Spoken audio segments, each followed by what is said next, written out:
Petri Wine brings you Basil Rathbone and Nigel Bruce in the new adventures of Sherlock Holmes.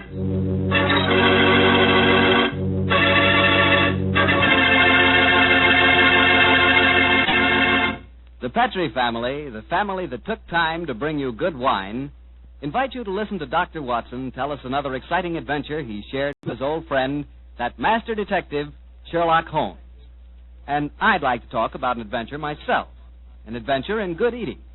It begins with a good wine, Petri California Sauterne. You just serve that Petri Sauterne the next time you have fried chicken. You like fried chicken? Cooked so it's crispy and a beautiful reddish gold color on the outside and just as tender as all get out on the inside. Ah, that's chicken. But wait till you try it with Petri Sauterne. That's a wine. That Petri Sauterne is a pale, delicate golden color. You can just look at it and you know it's going to be one of the most delicious wines you've ever tasted, if not the most delicious. Petri Sauterne is not only wonderful with chicken, it's great with fish or any kind of seafood, too. Get a bottle of Petri Sauterne. When it's a Petri wine, it's a good wine.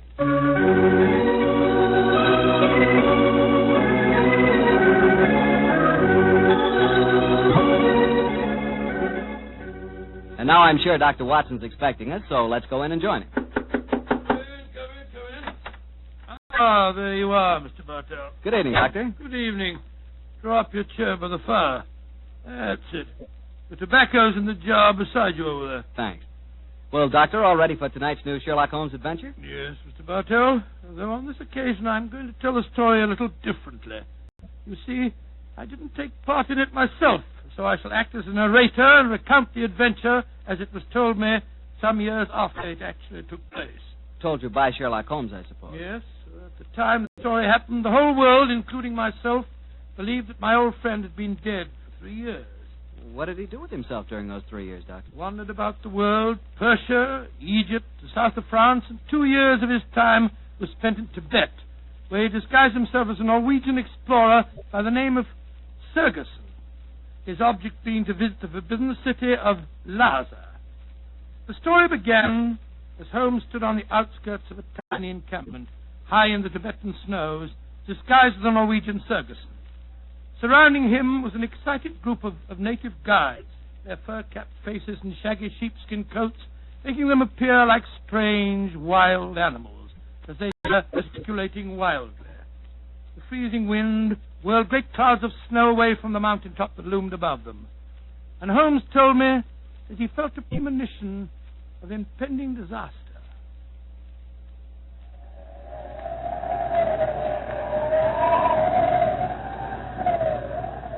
Sir, my men will go no further.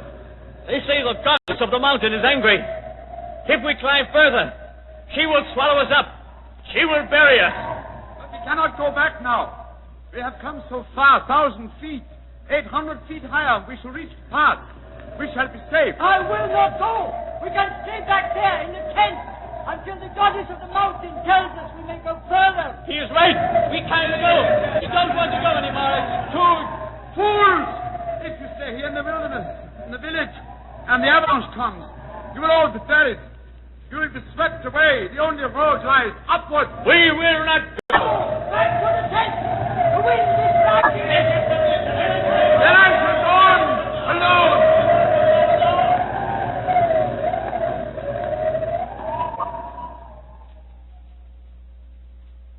Holmes was the only one who survived. He struggled up the pass that led to safety, the icy gale whipping round him in a frenzy. A few moments after he reached the top, the avalanche occurred. The tents, the guides, and all their equipment were buried beneath hundreds of feet of hurtling, thundering snow. The way behind him was closed. He could only forge ahead. Alone, unaided, he descended the path that led to the plateau beyond. But the goddess of the mountain was still angry. Through the knifing wind and snow he battled on, without food and without, as he told me later, much hope. Even Holmes was helpless in that battle of man against the elements.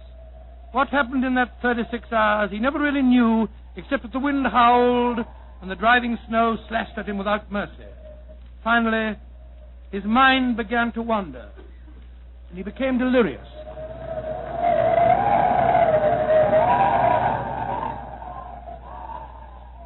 Watson, dear boy, hand me my violin, will you? Moriarty, I want to introduce to you the goddess of the mountain. I think you will have a lot in common.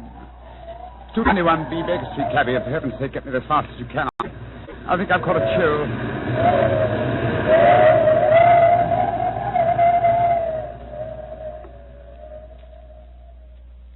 Though his mind was wandering, his great strength combined with instinctive urge for self-preservation must have kept him on his feet. But finally he returned to normal consciousness to find himself jogging along a rough road in a primitive cart drawn by 2 oxen. The sun shining on him, and a white girl feeding him warm broth from a cup. For a moment the girl looked at him with a comforting smile, and then she spoke. No wonder you look puzzled, poor man. You can't make up your mind whether you're in this world or the next. Who are you? And how did I get here, please? My name is Eileen Farley. I'm a medical missionary. I found you wandering out of your mind 2 days ago, and I've taken you under my wing. We're going to the monastery of Panchapushpa. I'm most grateful to you, Miss Farley. You have saved my life. Permit me to introduce myself. My name is Sigerson, Olaf Sigerson. I'm a Norwegian explorer. Oh, no. No, your name is Sherlock Holmes, and you're a famous English detective. Please, I don't understand you. Mr. Holmes, you've been delirious for the last 2 days.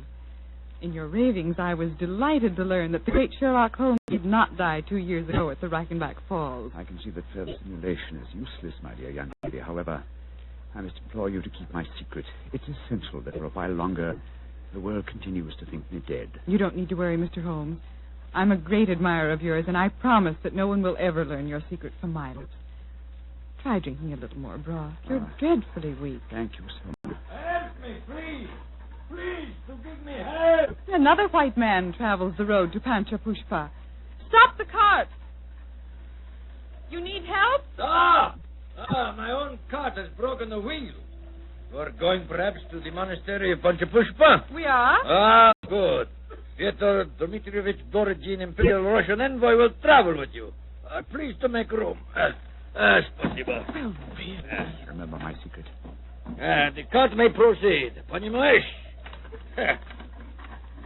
Your name, please, young lady. Eileen Farley. I'm an American medical missionary. I do not approve of missionaries, but you are very beautiful.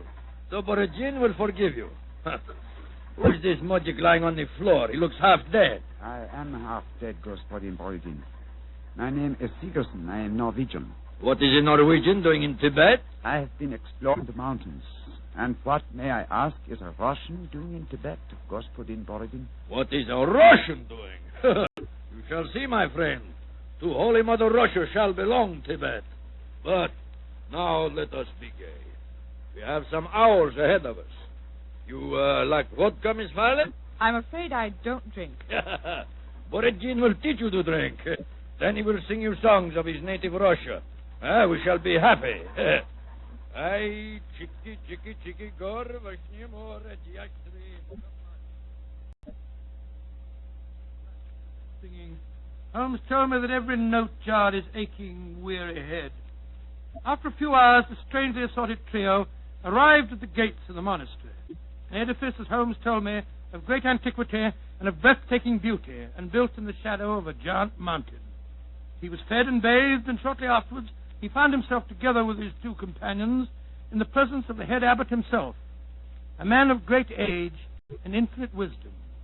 The faint chanting of religious music could be heard coming from another part of the monastery. As the old man spoke,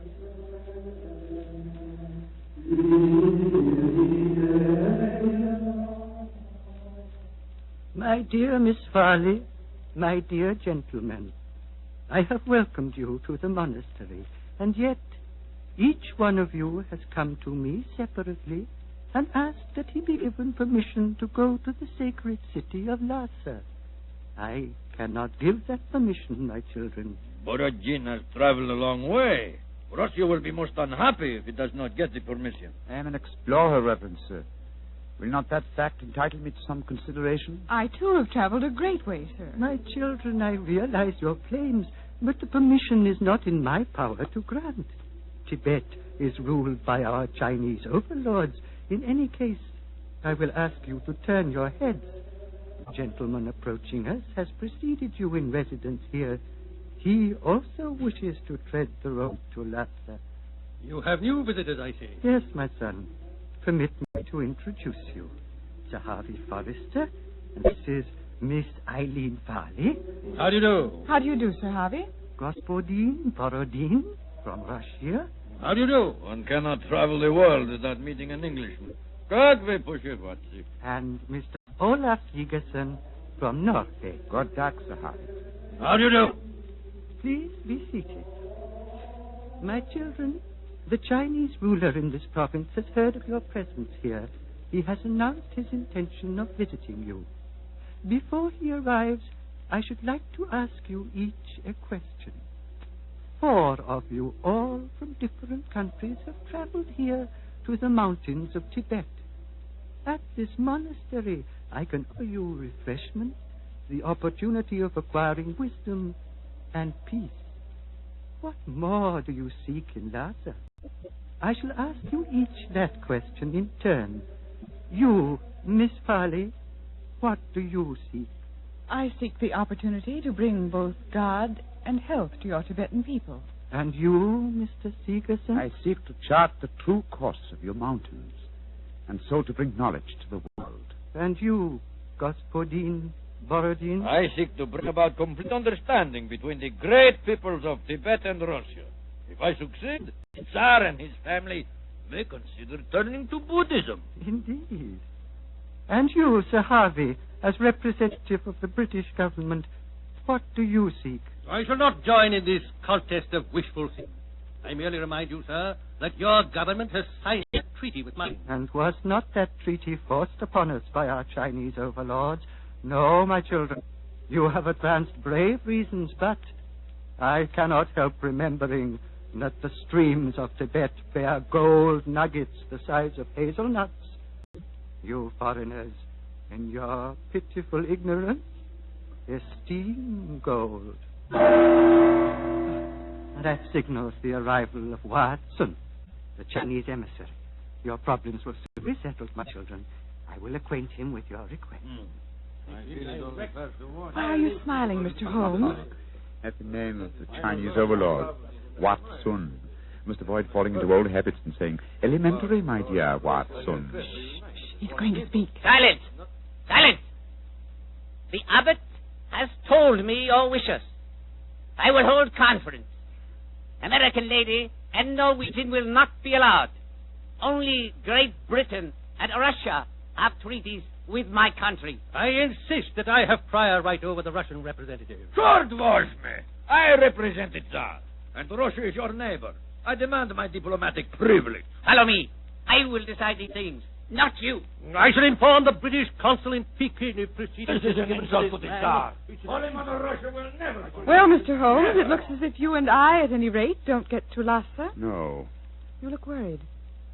Does the journey to Lhasa mean so much to you? it isn't that. I'm worried about the potential danger that hangs over this monastery. Violent forces are at work. What do you mean, Mr. Holmes? As you know, Miss Farley, I have some specialized acquaintance with these matters, and I tell you that I have rarely seen more clearly exemplified that emotional tension which leads to one thing: murder.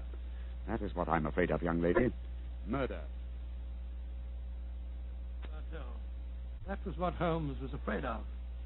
Late that day, as the sun was setting over the mountain top, the old abbot walked slowly in the monastery gardens as he talked to the man who he thought to be Sigerson. Mr. Sigerson, what can I do to help you? Our conversation has pleased me. You are a man of rare perception and knowledge. I grant you one worthy to enter Lhasa, but I can offer no hope. Mr. Wa has already rejected the applications of both the Englishman and the Russian. He did that? He did, my son. He told me they were both very angry and threatened him. If anything were to happen to the Chinese emissary, would you have the right to grant permission for a journey to Lhasa? Yes, until the new envoy arrived in Peking. But what are you suggesting, my son? This monastery is a haven of peace, a backwater far from the troubled stream of life. No violence has ever occurred here. I hope it never will. Yet, the Chinese envoy was threatened, you say, Reverend Sir? Yes, my son. He has left the monastery, of course. No, those who come here, even for a short visit, must break bread with us and sleep at least one night. Mr. Wah is quartered in the cell you see before. Then do you mind if we call on him, Reverend Sir? Of course not, my son, though you will waste your breath in talking to him. He will not give you permission to take the road to Lhasa. He sleeps, my son. Let us not disturb him. If you don't mind, Reverend Sir, I must waken him, if he can be wakened. What can be wrong? I think I know. I'm going in.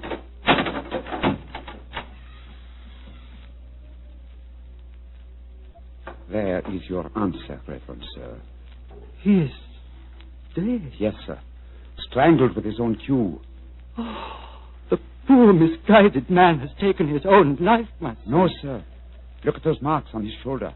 He has been murdered. But what are we to do? As it happens, Reverend Sir, I've had a certain amount of experience with these matters in my own country. If I were to produce the murderer for you with certain proof of his guilt, would you authorize my going to Lhasa? Yes, since for a few days that permission is mine to give, I will grant it. You fill me with a strange confidence, but how will you find this taker of life? I can't tell you now, sir, but I shall find him. All that I require is a little assistance from you, sir. Of course. What is it? Let us both leave the cell, post a guard here, and give him strict orders that no one is to enter unless accompanied by me. Very well. But, my son, where are you going? Before very long, sir, I hope to be on my way to Lhasa.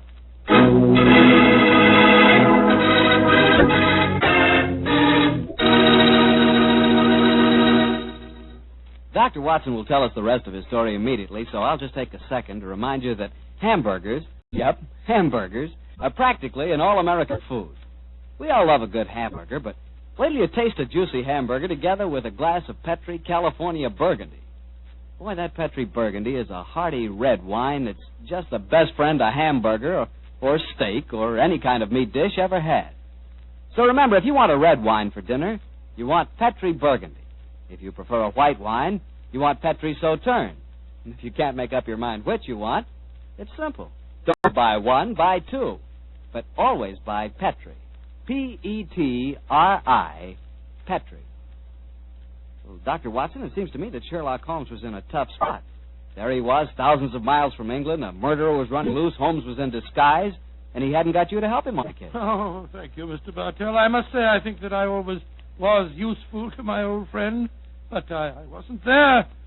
So this time he enlisted the services of Eileen Farley, the American girl. Immediately after he'd left the cell of the murdered man, he'd gone to Miss Farley and told her of the tragedy. As they returned to the scene of the crime, he found that his instructions had been carried out and that a guard was barring the entrance to the dead man's cell. There's a guard in front of the cell. My instructions. The abbot gave you your orders. Yes, you may go in. Please close the door behind us. I'm sure your nerves are up to this, Miss Farley. It's not a pretty sight. I've seen sudden death before, Mr. Holmes. In any case, I would dare feel frightened. I'm so flattered that you asked me to help you. You were the only one who knew my true identity. That's why I suggested you take my old friend's place. I needed, what shall I say? I needed a sounding board for my deductions. Wait a minute, here. I'll light a match. There we are. Now, here's a candle. Oh! I warned you it wasn't a pretty sight. Hold the candle, will you please, Miss Farley? Thank you. This isn't hard to reconstruct. Killer stood behind his victim, held him by the left shoulder. So, wound his cue around his neck and pulled back. Yes. The marks are self-evident. Hello. What's this on the floor? It's feet. A cigarette. Dropped as it was burning, I should think. And now it's nothing but ash. Exactly, ash. Now, which of the visitors at the monastery smoke cigarettes? Yourself? The Russian and Sir Harvey, the Englishman. I think we may justifiably omit myself from the list of suspects. So that narrows us down to two. Look, Miss Farley. What is it? There are clear traces here to the naked eye, not only of tobacco ash and paper, but of cardboard. But what does that signify, Mr. Holmes? The case is nearly solved. Come on, young lady. We must pay a visit to Borodin's cell at once.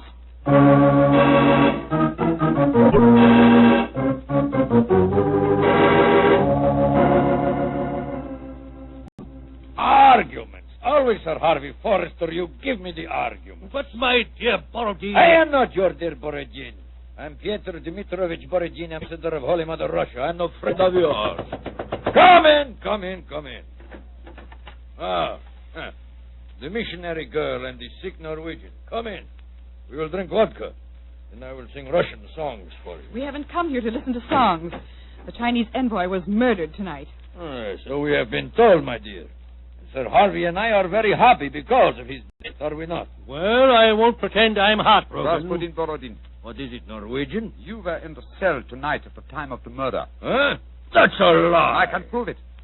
In that cell, I've just found ashes of totally burned cigarette ashes that included fragments of cardboard. Only a Russian cigarette has a cardboard mouthpiece. What you can or cannot prove is of no interest to me, Sigerson. He's very obstinate tonight, Sigerson. We've just been having a political argument. Couldn't agree on a single point, except on the danger of the common man. He was telling me of the most extraordinary revolution in his estates. Do you know they chop off one of his hands? Dreadful. Your hand, Borodin. Which one? As God was merciful, my left hand. The one beneath your glove? Is made of wax, my good Norwegian. Is made of wax. Well, see for yourself. Extraordinary. It's more than that. It is conclusive proof. What do you mean, Mr. Seegerson? I cannot tell you now. I must leave you here. Let me warn you, the three of you will be well advised to keep an eye on each other. Meanwhile, I must see the abbot. Why, Mr. Seegerson? Because now I know who murdered Vatsun.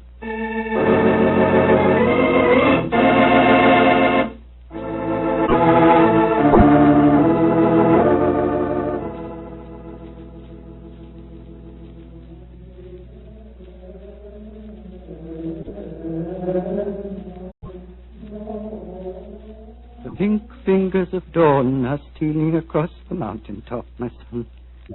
Soon you will be on your way to Lhasa. Yes, Reverend Sir. You have kept your promise. You kept yours, Mr. Seegerson. The Chinese soldiers have arrived, and the taker of life has been given into their custody.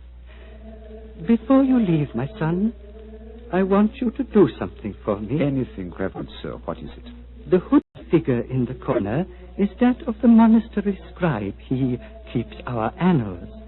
I want you to explain for our records how you knew which one of the three was the taker of life. It was not difficult, sir. The killer had gripped Vatsun's shoulder with the left hand, while the right was used to strangle him. Therefore, the Russian Borodin could not be the killer, since his left hand was artificial. Quite so. It was, as you told me, made of wax. Then... But the clue of the cigarette pointed directly to the Russian.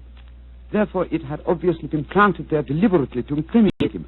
Now, there is no trained police force in Tibet. We need no police. There is no crime here, my son.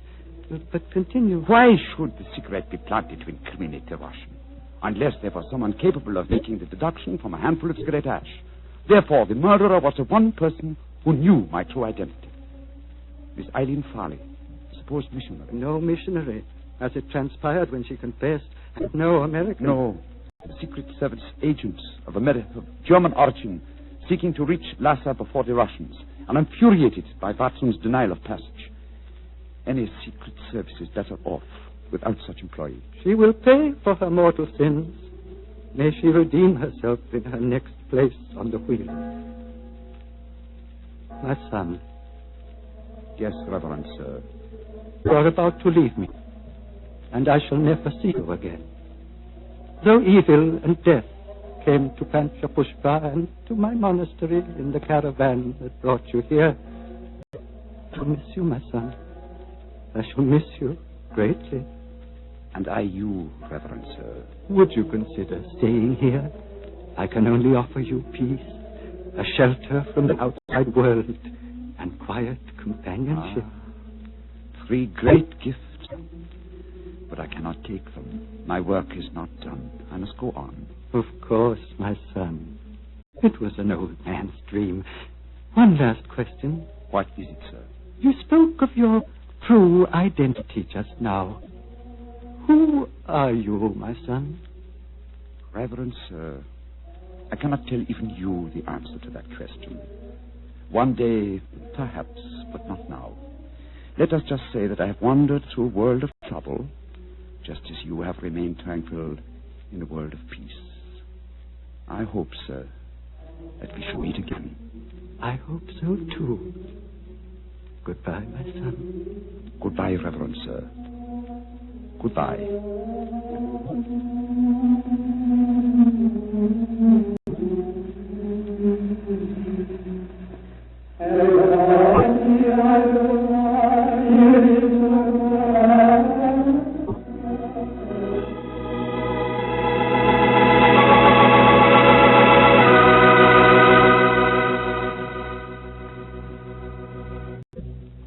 Doctor, that was really an unusual story. You told it so well, I felt you were actually a part of it. No, my boy, as I said, the story was told me by Holmes. I've never been to Tibet. Been to India, of course. I never really wanted to go to Tibet. Horrible mountains, terrible weather, lots of bandits on the roads. Sort of a dangerous place. Doctor, you're not afraid of danger, are you? 10 years ago, Mr. Bartell, a question like that would be an insult. Today I realize that all of us, unless we're stupid, have some fear of danger. I would say that I'm definitely not a coward, nor am I a thrill seeker, but I've done with searching for something new. Me too, Doctor. I'm through searching for something new also.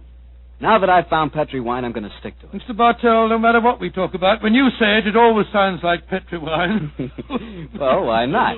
I can't think of a more delicious wine. And no wonder. The Petri family has been making the fine Petri wine for generations.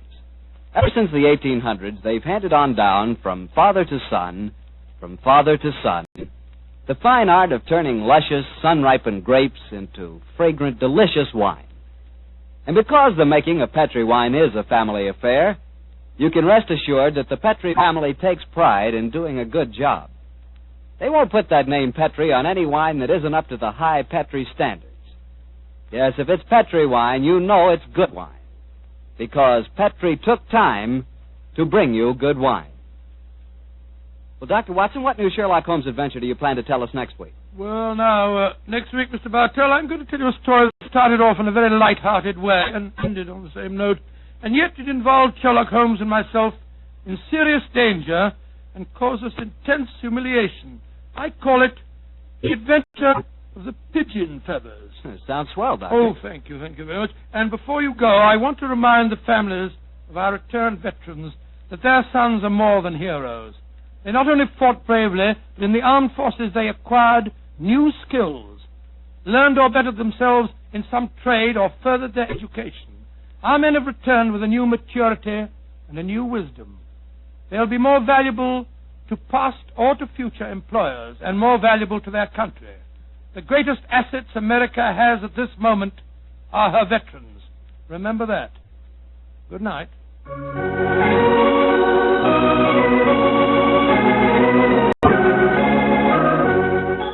Tonight's Sherlock Holmes adventure was written by Dennis Green and Anthony Boucher and was suggested by and in the Sir Arthur Conan Doyle story, The Adventure of the Empty House. Music is by Dean Foster. Mr. Rathbone appears through the courtesy of Metro-Goldwyn-Mayer, and Mr. Bruce through the courtesy of Universal Pictures, who are now starring in the Sherlock Holmes series.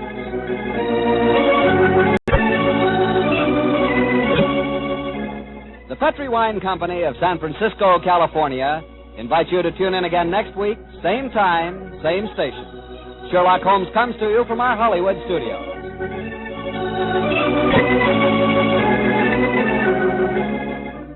This is Harry Bartell saying goodnight for the Petri family. For a solid hour of exciting mystery dramas, listen every Monday night on most of these same stations at 8 o'clock to Michael Shayne, followed immediately by Sherlock Holmes. This is the Mutual Broadcasting System.